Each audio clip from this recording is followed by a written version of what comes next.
Hi to everyone, how are you all? So hope you are doing well, and first of all, thank you so much for always motivating me and admiring me for making new videos, and I also just love to teach you all. जो भी मैंने tarot card सीखे हैं, practice की है अपने experience से, तो मुझे बहुत ही अच्छा लगता है अपनी नॉलेज को आप सब के साथ शेयर करना। ठीक है, तो अब हम अपने नेक्स्ट कार्ड की तरफ चलेंगे, that is 9 of wands. In this video we are going to learn 9 of wands, upright also and reverse also. Okay, so I just hope you all are enjoying learning these videos, these tarot cards। आपको enjoy मिल रहा हो tarot card learning में, ठीक है, कुछ जब तक enjoy नहीं मिलता ना तब तक मज़ा नहीं आता किसी भी चीज़, नई चीज़ को सीखने का। जो आप सीखते हैं वो आपको बोरिंग बिल्कुल भी नहीं लगना चाहिए। जैसे ही आपको बोरिंग लगे मुझे प्लीज़ बताना, ठीक है। तो मैं पहले भी बोलती हूँ कि कुछ लोग अपने प्रोफेशन के लिए टैरो कार्ड सीखते हैं एंड कुछ लोग अपने लिए सीखते हैं। जो लोग प्रोफेशन के लिए सीख रहे हैं वो बहुत ही अच्छी बात है, एंड जो अपने लिए सीख रहे हैं, लेट मी टेल यू कि बहुत ही आप अच्छे पाथ पर हैं। आपको लाइफ में बहुत ही अच्छे डायरेक्शंस मिलेंगे जब आप अपने लिए टैरो रीडिंग करेंगे। डे टू डे जब आप रीडिंग करेंगे, अपने लिए करेंगे, तो आपको एक गाइडेंस मिल जाएगी। फॉर एग्जांपल, मान लो आपकी लाइफ में कोई नया पर्सन आता है, लाइक आप किसी पार्टनरशिप को ज्वाइन कर रहे हो, या आपकी लाइफ में कोई ऐसा आया जिसके ऊपर आपको डाउट हो रहा है कि ये पर्सन पता नहीं मेरी लाइफ में वापस क्यों आया है, क्या मोटिव है इसका मेरी लाइफ में। एंड हमारी लाइफ में बहुत नए पर्सन्स आते हैं थ्रू आउट द लाइफ। हम बहुत सारे नए पर्सन से मिलते हैं क्योंकि हमारा कर्मा होता है उनसे मिलने का। तो हमें कैसे पता चलेगा कि उस पर्सन की इंटेंशंस हमारे लिए क्या है, वो हमारे लिए किस पर्पस से आया है। कई बार ऐसे लोग आ जाते हैं हमारी लाइफ में जो हमें डिस्ट्रॉय करने के लिए आ जाते हैं। तो ये टैरो कार्ड्स हमेशा हमें हेल्प करते हैं, ट्रस्ट मी।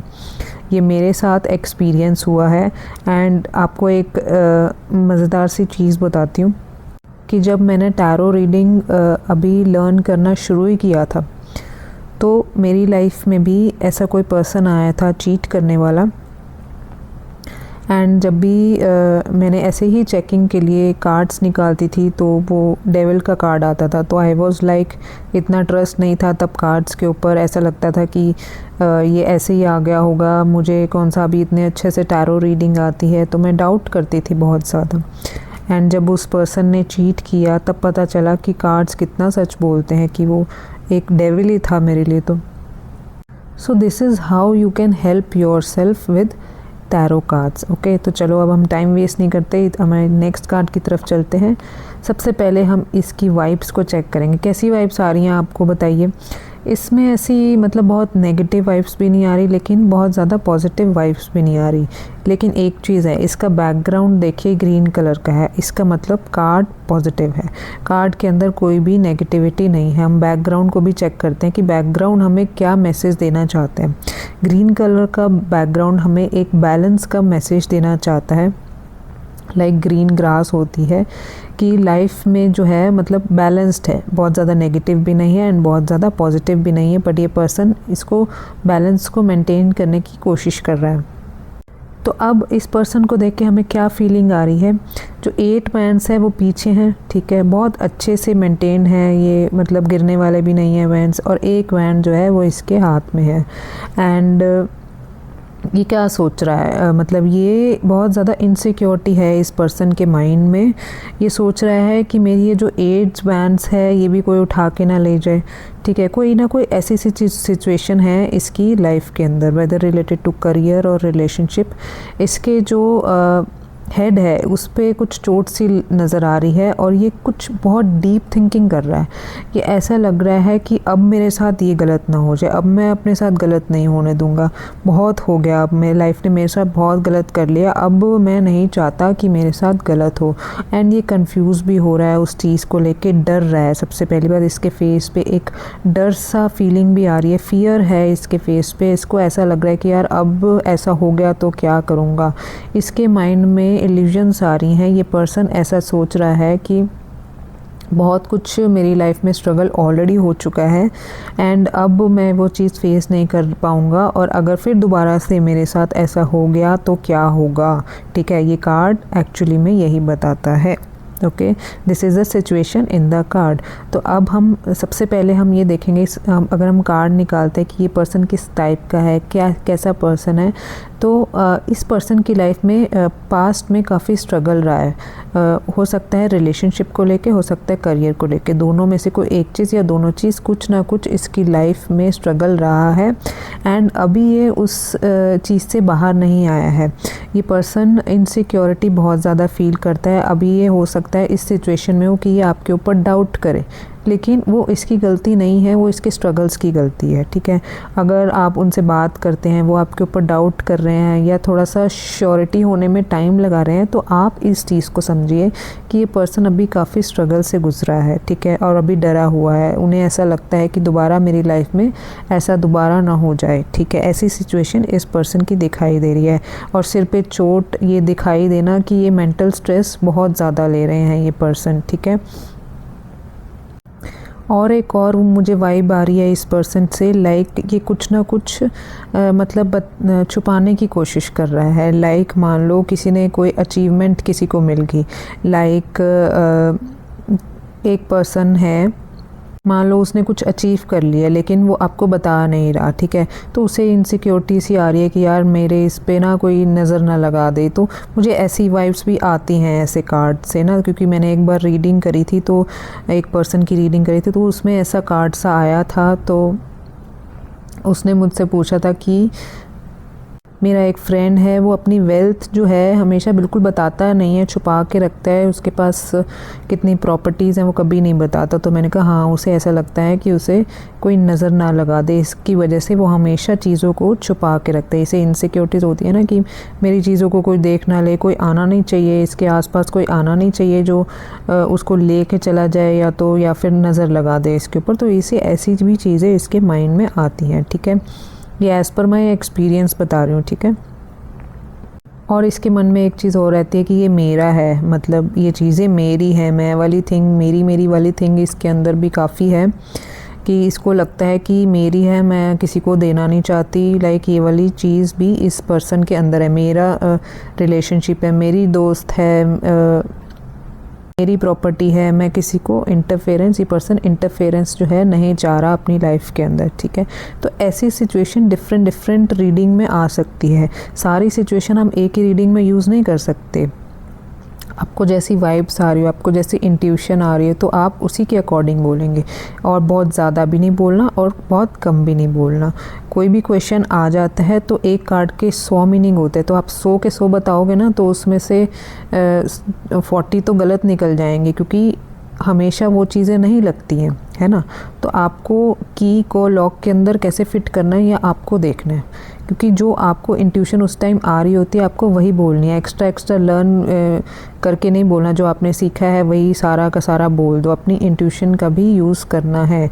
और बाकी के जो कार्ड्स निकलते हैं वो भी देखने हैं, आपको क्या बताने की कोशिश कर रहा है, आपको स्टोरी क्रिएट करनी है। ठीक है, तो मैं बार बार ये चीज़ पे बार बार फोकस करती हूँ ताकि आप सीख जाएँ।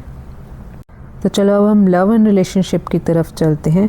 अगर कोई पर्सन सिंगल है तो उसकी लाइफ में पास्ट में ज़रूर कोई ना कोई लव होगा। ठीक है, फर्स्ट टाइम में ये कार्ड कभी भी नहीं आया, ना मेरे पास आया, ना मुझे लगता है कि ये कार्ड आएगा कि कोई पर्सन सिंगल है और ऐसा कार्ड आया। अगर आ भी जाता है तो इट मीन्स उसको इनसिक्योरिटीज़ हो रही हैं, कुछ ना कुछ वो सोच रहा है कि उसे लव मिलेगा या नहीं।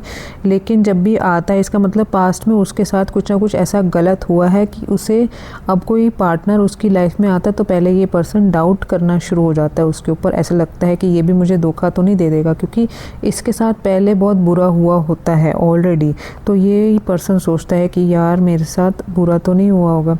अब एक चीज़ है, ये कार्ड हमें लेसन क्या दे रहा है एट द एंड, ये सोच तो रहा है लेकिन क्या कह रहा है, 9 ऑफ वैंड्स है। ठीक है, 1 to 9 में साइकिल पूरी होगी, ठीक है, अब दोबारा से 1 आ जाएगा, ठीक है। तो अब ये कार्ड हमें मैसेज क्या देता है, जितना बुरा होना था भाई हो चुका, अब आगे नहीं होगा। अगर आपको किसी को सेकंड चांस देना है देन गो फॉर इट, आप दीजिए। अगर आप ये सोच रहे हैं कि ये वाला पर्सन भी मेरे साथ बुरा कर देगा, तो भाई नहीं, ऐसे चांसेस नहीं है कि वो आपके साथ वो भी बुरा कर देगा। जितना बुरा आपके साथ होना था अब हो चुका, ठीक है। अगर आप ऑलरेडी रिलेशनशिप में हैं, हस्बैंड वाइफ हैं या फिर बॉयफ्रेंड गर्लफ्रेंड है, तो इसका मतलब कहीं ना कहीं आपकी बात जो उनसे चल रही है वो रिलेशनशिप अच्छा तो नहीं चल रहा, क्योंकि आपको ऐसी इनसिक्योरिटी वाली फीलिंग आ रही है। तो अब यहाँ पे एक अपना एक्सपीरियंस शेयर करूँगी। देयर वाज अ गर्ल जिसने मेरे से रीडिंग करवाई एंड वो अपना घर छोड़ कर आई हुई थी, अपने पेरेंट्स के घर आई हुई थी। एंड उसकी रीडिंग में वो एक्चुअली क्या हुआ था कि वो वापस घर जा रही थी, उनके पेरेंट्स ने उन्हें बुलाया कि आपस में आइए एंड सॉल्व कर दीजिए। वो पहले भी बहुत बार आ चुकी है घर छोड़ के, तो इस बार वो इतना ज़्यादा डरी हुई थी, तो मेरे पास ये कार्ड आ गया। ऑब्वियसली वो बहुत ज़्यादा डरी हुई है, तभी ये कार्ड मेरे पास आया ना, क्योंकि पर्सन बहुत डरा हुआ है और वो ये सोच रही थी कि अब मैं अगर वापस चली गई दोबारा से वो सिचुएशन में झेलने की मेरे अंदर हिम्मत नहीं है। तो मैंने उसे वापस भेजा एंड बोला कि दीदी आप प्लीज़ जाइए एंड लास्ट चांस जो है आप अपने हस्बैंड और अपनी फैमिली को दीजिए, एंड जितना गलत होना था अब हो चुका है, अब वो आपको एक्सेप्ट करेंगे। एंड यू नो वट, मतलब विदिन 6 मंथ्स उनका एक बेबी हो गया, एंड बेबी होने के बाद उनकी लाइफ चेंज हो गई, एंड जो उनका बिहेवियर था फैमिली का और हस्बैंड का वो पॉजिटिव वे में शुरू होने लग गया। तो 9 ऑफ वेंट्स हमें क्या कह रहा है कि एक चांस आगे दीजिए, ये गाइडेंस हमें देनी है उनको जिसकी भी हम रीडिंग कर रहे हैं, ओके। अब हम करियर की तरफ चलते हैं। जिसकी जॉब नहीं लगी है, इसका मतलब पहले भी उनको डिसअपॉइंटमेंट्स मिली हैं जॉब के अंदर, एंड अगर ऑलरेडी उनकी जॉब लगी हुई है तो वो सेटिस्फाई नहीं है अपनी जॉब से, एंड उनको कहीं ना कहीं इनसिक्योरिटी फील होती है जॉब के अंदर। उन्हें कहीं ना कहीं प्रेशराइज़ किया जाता है, उनको ऐसा लगता है कि उनके साथ गलत होता है जॉब के अंदर, उन्हें ज़्यादा काम दिया जाता है। रोज़ जब वो जॉब के अंदर जाते हैं तो उन्हें ऐसी वाली फीलिंग आती है, यार आज किसी से लड़ाई ना हो जाए मेरी, मतलब यार आज वाला दिन अच्छा बीत जाए। तो ऐसी फीलिंग आपको जॉब के अंदर आ रही है, आप बहुत ज़्यादा खुश नहीं हैं अपनी जॉब को लेकर, क्योंकि डेली आपको ऐसी वाली फीलिंग आती है कि मन नहीं लग रहा जॉब के अंदर, या किसी न किसी बॉस से झगड़ा होता है, आप डरते हैं, मतलब ऐसा फील कराते हैं। तो इस चीज़ का सोल्यूशन आपको देना है कि अगर वो जॉब चेंज करना चाहते हैं, आगे वाले कार्ड्स निकालिए सॉल्यूशन के लिए कि आप अगर डर के ही जॉब करेंगे तो कोई फ़ायदा नहीं है ना। आप वैसी जगह पे जॉब कीजिए जहाँ पे आपको एनवायरनमेंट अच्छा मिले, है ना। और जिनकी जॉब बिल्कुल ही नहीं लगी, फ़र्स्ट टाइम वाले जो केसेस हैं, उसमें क्या होगा, इसका मतलब वो सोच ही बहुत ज़्यादा जॉब करने से ही डरते हैं, है ना। मतलब वो ऐसा सोचते हैं कि क्या मैं सुबह उठ पाऊँगी, मैं इतनी देर जॉब कर पाऊँगी, अगर मान लो बैंक की जॉब है तो मैं क्या इतने फाइनेंशियल मैटर देख पाऊँगी, इतना रिस्की तो नहीं रहेगा। कुछ लोग ऐसे होते हैं ना कि लाइक वो बोलते तो रहते हैं यार जॉब नहीं लग रही, लेकिन उनका क्या होता है ना, आदि उनको बोलेंगे यार तू टीचिंग की जॉब कर ले, ऐसे कर स्कूल, मतलब घर पे बैठ के कुछ स्टूडेंट्स को बुला के पढ़ा ले, तो वो पता है कि क्या इतनी ज़्यादा चिक मतलब बच्चे, उसकी मम्मियाँ बोलेंगी, परेशान करेंगी, फिर उन्हें बोलेंगे कि यार तुम बैंकिंग की जॉब कर लो, फिर वो पता क्या बोलेंगे कि रिस्क होता है बैंकिंग के अंदर, अगर छोटी सी भी गलती हो गई तो ऐसे हो जाएगा। फिर अगर तुम कोई तीसरा ऑप्शन दोगे ना तो वो उसमें से भी कोई ना कोई कमी निकाल देंगे। इसका मतलब कभी इन्हीं के अंदर ही है, ये चाहते ही नहीं कुछ करना, मतलब ये पहले ही चाहते तो हैं लेकिन डरते बहुत ज़्यादा अंदर से, और डर के ना ये कमियाँ निकालते हैं उन चीज़ों की और कुछ करना नहीं चाहते, ठीक है। तो दिस इज़ द फैक्ट। अगर कोई प्रॉपर्टी या शेयर मार्केट से रिलेटेड कोई क्वेश्चन आ जाता है तो इसका मतलब ये अभी वेल प्रिपेयर्ड है ही नहीं, इनको तो अभी डर लग रहा है इन्वेस्टमेंट करने में। इनको ऐसा लग रहा है यार लोन उठाएंगे, या मान लो इनके पास पैसे भी हैं, प्रॉपर्टी के रेट अप हुए ना हुए तो क्या होगा, अभी ये वेल प्रिपेयर्ड नहीं है। तो इस केस में आप देखिए कि जो प्रॉपर्टी के लिए पूछ रहे हैं उसका प्लेस पूछ के, इनका नाम लेके क्वेश्चन करिए कार्ड से कि वो प्रॉपर्टी इनको प्रॉफिट देगी या नहीं। अगर वो देगी तो आप इन्हें बताइए कि यस गो फॉर इट, आप जा सकते हैं। एंड सेम क्वेश्चंस शेयर्स वगैरह में या किसी भी टाइप की इन्वेस्टमेंट है, तो ये इनका डर जो है वो आप दूर कीजिए। अगर इनकी लाइफ में सक्सेस लिखी है तो इनका डर को दूर कीजिए। ओके। हेल्थ के मामले में वैसे इनकी हेल्थ अच्छी है, इनकी बॉडी देखिए काफ़ी अच्छी हेल्थ मुझे नज़र आ रही है, बस हेल्थ यहाँ से ठीक नहीं है क्योंकि स्ट्रेस बहुत ज़्यादा हो रहा है, हर चीज़ का बहुत ज़्यादा स्ट्रेस ले रहे हैं। जो भी प्रॉब्लम उस पर्सन की लाइफ में उसके स्ट्रेस लेके अपनी हेल्थ ख़राब कर रहे हैं, अदरवाइज़ बॉडी में कोई भी प्रॉब्लम नहीं है। ओके, तो अब हम इसको करते हैं रिवर्स। ठीक है, तो अब हमने इसको रिवर्स कर दिया। अब इसको जब हम रिवर्स कर देते हैं तो सारी चीज़ें सेम है। ठीक है, इसकी इनसिक्योरिटी सेम है, ये जो सोच रहा है वो सेम है। अब डिफरेंस क्या है जब हम इसको रिवर्स कर देते हैं? सिर्फ एक ही डिफरेंस है, बहुत ईजी है। सिर्फ एक ही डिफरेंस इसमें रिवर्स करने में आता है कि ये पर्सन अब थक चुका है। जब ये अपराइट में था तो ये रेडी था आगे मूव फॉरवर्ड होने के लिए। बेशक इसको बहुत ज़्यादा डर लग रहा था, लेकिन अंदर से ये रेडी था, इसको मन था आगे जाने का, एक सेकंड चांस दूसरे पर्सन को देने का एंड अपनी लाइफ में आगे बढ़ने का भी इसके अंदर कैपेबिलिटी बची थी। अब जब ये रिवर्स हो जाता है, ये अब आगे नहीं बढ़ता, ये यही 9 नंबर पे आके स्टॉप हो जाता है, जो कि इसकी सबसे बड़ी मिस्टेक हो जाती है। यहाँ पे एक टैरो रीडर की सबसे बड़ी रिस्पॉन्सिबिलिटी आ जाती है इसको गाइड करना। ठीक है, जब भी ये रिवर्स कार्ड आए मेरे एक बात ध्यान रखना कि हमारी रिस्पॉन्सिबिलिटी है उस पर्सन को गाइड करना ताकि वो आगे जाए, क्योंकि 9 की साइकिल उसकी कंप्लीट हो चुकी है। वो अगेन फ्रेश स्टार्ट करेगा जब अपनी लाइफ में, तो उसकी लाइफ अच्छी ही जाएगी। ओके, तो हमें उसको ये समझाना है कि आपकी 99% जो है प्रॉब्लम ऑलरेडी सॉल्व हो चुकी है। अगर आप आगे नहीं बढ़ेंगे तो वो वहीं अटक जाएगी। ठीक है, आप उस प्रॉब्लम के अंदर ही, उस सर्कल के अंदर ही रह जाएंगे अगर आप ये डिसीजन नहीं लेते हैं तो। ओके, तो चलो सबसे पहले हम रिवर्सल में ये देखेंगे कि ये पर्सन कैसा है। ये पर्सन अपने स्ट्रगल से बहुत ज़्यादा थक चुका है, इस पर्सन को हेल्प की बहुत ज़्यादा ज़रूरत है, हमें इसकी हेल्प करनी चाहिए। एंड कहीं ना कहीं इसकी लाइफ में स्ट्रगल इतना ज़्यादा हुआ है, अब ये सोचता है कि इसकी लाइफ में जो मिल गया इसको अब उसी में ही खुशी है। मतलब ये और अपनी लाइफ में चाहता ही नहीं है, ना तो ये लाइफ पार्टनर चाह रहा है, ना करियर में ग्रोथ चाह रहा है, इसको उसी में ही सेटिस्फेक्शन है जो इसको मिल जाता है। ठीक है, अब इसका माइंड ही ऐसे हो चुका है कि ये सोचता है कि इसका लक ही ख़राब है, इसको अच्छा मिल ही नहीं सकता, इसका ऐसे टाइम चल रहा है। ठीक है, तो बस हमें इसका सपोर्ट करना है। अगर हम इस पर्सन का सपोर्ट कर देंगे तो वो इसके लिए बहुत ज़्यादा हेल्पफुल हो जाएगा। ठीक है, लेकिन ये पर्सन, अभी भी बोलूँगी कि ये पर्सन काफ़ी अच्छा है, ह्यूमैनिटी है इस पर्सन के अंदर, तो हमें इसकी हेल्प करनी चाहिए। ओके, तो अब हम लव एंड रिलेशनशिप की तरफ चलेंगे। अगर जो पर्सन सिंगल है तो उनकी लाइफ में बहुत ज़्यादा बिट्रेल्स हो चुके हैं, उनको धोखे इतने ज़्यादा मिल चुके हैं कि अब वो लाइफ पार्टनर चाह ही नहीं रहे अपनी लाइफ के अंदर। उनको ऐसा लगता है कि हो सकता है कि किसी का डिवोर्स भी हुआ हो, तो वो ये पर्सन सोचा मुझे दोबारा शादी नहीं करनी है। तो इस केस में तो आप चलो पर्सन को वैसे समझा सकते हैं, नहीं करनी तो उनकी मर्ज़ी है, लेकिन जो लोग सिंगल है, जिनकी मैरिज नहीं हुई, उन्हें समझाना बहुत ज़्यादा ज़रूरी है कि ऐसे नहीं सोचते। हो सकता है कि आपकी लाइफ जो है वो शादी के बाद चेंज हो जाए, तो आपको यहाँ पे नहीं रुकना। स्पेशली जब ये कार्ड आ जाए तो उनको आपको बोलना है कि आपको यहाँ पे स्टॉप नहीं होना, आपको चांस देना चाहिए। हो सकता है कि कोई और आपकी लाइफ में आने ही वाला हो, तो आप कैसे खुश कर सकते हैं? आपको खुश करना है अल्टीमेटली ना। जब भी कोई टैरो रीडिंग लेने आता है तो आपका रिस्पॉन्सिबिलिटी बनता है उनको खुश करने का।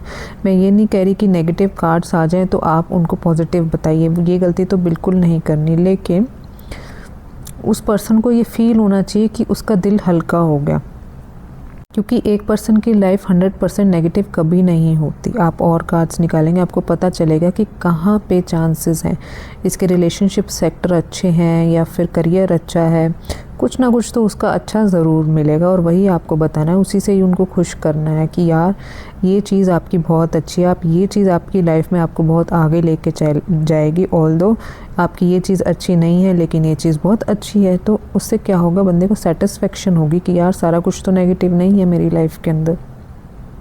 अब कोई हस्बैंड वाइफ है या फिर गर्लफ्रेंड बॉयफ्रेंड है तो उनका ओवर हो चुका है, अब वो ये सोचते हैं कि अब बस बहुत हो गया, अब हमें ब्रेकअप चाहिए, ठीक है, अब तो सहन ही नहीं होता, क्योंकि आपस में थिंकिंग नहीं मिलती, या फिर सो एंड सो कुछ भी प्रॉब्लम उनकी लाइफ में हो सकती है ना। तो अब जैसे मैंने वो लड़की का एग्जांपल दिया था आपको, तो हमें अब यहाँ पे पुश करने की ज़रूरत है, चाहे वो अपराइट आया था, चाहे वो रिवर्स आया था। रिवर्स आएगा तो उस पर्सन में हिम्मत ही नहीं है वापस जाने की, वो बार बार आपको मना करेगा, नहीं भाई बहुत हो चुका है, अब मैं बर्दाश्त के बाहर हो रहा है। तो ठीक है, हम किसी को फोर्स नहीं कर सकते, लेकिन हम समझा ज़रूर सकते हैं कि आप एक बार चांस दीजिए, ठीक है। पहले उनकी पूरी स्टोरी सुनिए, ये नहीं कि फटाफट हाँ जी जाइए जाइए, पहले पूरी स्टोरी सुनिए। आपको लगता है कि अच्छे से मैनेज हो पाएगा तो आप उनको गाइड कीजिए कि आप उन्हें सेकंड चांस दीजिए, आपकी लाइफ बदलने वाली है, ओके। अब हम करियर की तरफ चलते हैं। अगर किसी पर्सन की जॉब नहीं लगी है तो उसे बहुत ज़्यादा पास्ट में डिसअपॉइंटमेंट्स मिली हैं, एंड वो पर्सन सोच रहा है कि यार कुछ और ही कर लेता हूँ, जॉब करता ही नहीं, बिज़नेस ही कर लेता हूँ। मतलब ये चीज़, ये फील्ड ही मेरे लिए नहीं बनी है, उसको ऐसी वाली फीलिंग आ रही है। तो आप उन्हें गाइड कर सकते हैं, अगर उनके लिए ये ही ठीक है तो यही सही, मतलब अगर उनको किसी और फील्ड में इंटरेस्ट आ रहा है तो आप उनके लिए कार्ड्स निकाल सकते हैं कि हाँ आप फील्ड चेंज करना चाहते हैं तो आप कर सकते हैं, इस फील्ड में जा सकते हैं। आप उनके लिए निकालिए कार्ड्स, निकालिए एज अ प्रोफेशन उनके लिए कौन सा कार्ड अच्छा आएगा, है ना। और अगर आप जॉब करते हैं या ऑलरेडी किसी बिज़नेस के अंदर हैं तो आपको लॉसेस बहुत ज़्यादा हुए हैं। अब आपको यही लग रहा है कि मतलब बहुत ज़्यादा हमने कईयों ने लोन बहुत ज़्यादा उठा लिया लेकिन वो लॉसेस में चले गए, कईयों ने किसी गलत पर्सन के साथ पार्टनरशिप कर ली जिसकी वजह से वो लॉसेस में चले गए, कईयों ने क्रेडिट पे गुड्स दे दिए जिसकी वजह से वो उनको वापस नहीं मिल रहा है। तो ये सो एंड सो चीज़ें हैं। तो आप उन्हें बोलिए कि सर आप एक सेफ़ इन्वेस्टमेंट में जो भी आपके पास पैसा है एक सेफ़ प्ले कीजिए प्लीज़ इस टाइम पे ना, क्योंकि 9 नंबर जो होता है ना वो कहीं से इजी पैसा नहीं देता। मतलब आप किसी को कई बार हो जाता है ऐसा कि हम किसी ऐसे पर्सन को पैसा दे देते हैं जो हमें वापस नहीं करता, ठीक है। तो 9 नंबर ऑडिट का भी नंबर होता है, वो सब न्यूमरोलॉजी है, वो सब छोड़िए आप। बस आप इस पर्सन को ये गाइड कीजिए कि अभी जो है आप सेफ़ प्ले कीजिए। अगर कहीं पे आप शेयर मार्केट में पैसा लगा रहे हैं तो वहाँ मत लगाइए, उसकी जगह एफडी में लगा लीजिए ताकि आपका पैसा डूबना नहीं चाहिए। मतलब आप कोई ऐसी चीज़ मत करिए जिसके लिए आपको लॉसेस बियर करने पड़ने के चांसेस हों, ठीक है। उस चीज़ में इन्वेस्ट ही मत कीजिए आप फ़िलहाल। तो आपका मतलब जो टाइम है वो ऐसा ही चल रहा है। अब हेल्थ में देखिए कार्ड अच्छा नहीं है। हेल्थ के लिए आपने मेंटल स्ट्रेस इतना ज़्यादा ले लिया है कि आप सोचते तो बहुत कुछ जा रहे हैं, कर कुछ नहीं रहे हैं, है ना।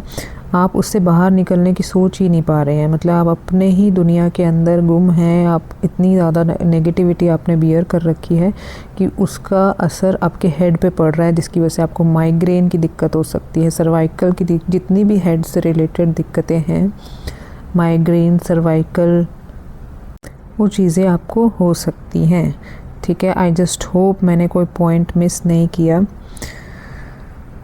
एंड अगर कोई पॉइंट मिस हो गया है या आपको लगता है कि ये पॉइंट कवर नहीं हुआ है या आपको कोई डाउट आ रहा है रीडिंग करते टाइम, तो आप उसी कार्ड की वीडियो के नीचे कमेंट बॉक्स में अपना क्वेश्चन ज़रूर डालें, आपको रिप्लाई ज़रूर मिलेगा।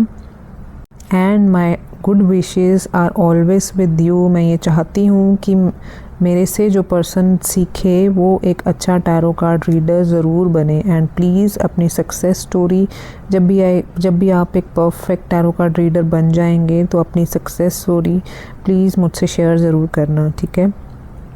Thank you so much.